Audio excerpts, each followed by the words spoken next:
د پښتنو د ناکامۍ اثرات ښه ښکاره او صفا دي، خو تاسو په یا پوهېږئ نه او یا په ځان نه پوهول غواړئ. علي امین ګنډاپور صاحب کوم چې په خپله باندې یو پښتون دی، د خیبر پښتونخوا وزیر اعلی دی.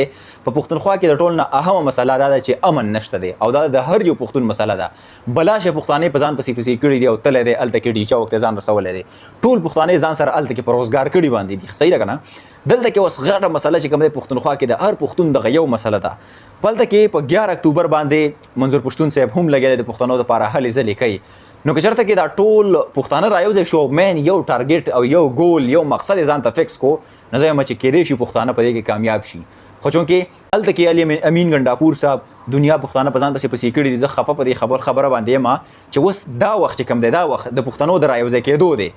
مین مسله زمونږ څه ده او علي امین ګنډاپور صاحب پښتانه په ځان پسې کړي دي او په یو لدر روان. زه ټیک ده زه په خپله باندې لږ ډېر فیور د عمران خان صاحب کومه، خو چونکې مسله اوس دلته کې به ته ځان ته ګورې، ته به پښتون ته ګورې چې پښتون ته کومه ستونزه ده په هغې باندې فوکس وکړی شي. دا لاس منظور پښتون شي او دا لاس علي امین ګنډاپور شي او دا په یو طرف پسې روان شي، دا لاس او دا لاس په بل طرف پسې روان شي. نو زما خیال دی چې هېڅ قسم څه به زموږ لاسو ته رانه شي او پښتون به همدغه شانته کې ځای په ځای باندې پاتې شي.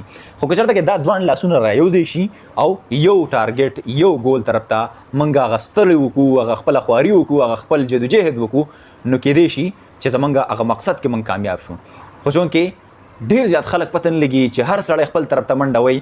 خو د خبرې صرف او صرف مقصد مې دا دی چې په پاکستان کې یا په دې پښتونخوا کې هر سړی هر سیاستدان دا د خپل ځان دپاره منډه وایي. وروره که چېرته کې ستا د مسلې حل یې راویستو نو ته خو بیا موړ شوې، ته خو بیا پوره شوې، نو ستا خو دغه سیاسي لیډر ته بیا څه ضرورت پاتې نه شو. نو دا همیشه لپاره تا ځان ته محتاج، تا ځان ته وږی ساتي چې را روان وخت کې ته دله وټ ورکړې. خو دا د دیو د ټول نه غټه کمقلتیا ده. پته نه لګي چې څومره کمقل لیډران دي زمونږ د دې سیاسي پارټیانو والا چې دا په دې نه پوهېږي. که چېرته کې تا دا عوام ماړه کړه او دا دې پوره کړه نو دا به را روان وخت کې هم تا له وټ درکوي. خو دې مطلب دا دی که دا ما پوره کړو نو دا به یې ما له وټ نه راکوي.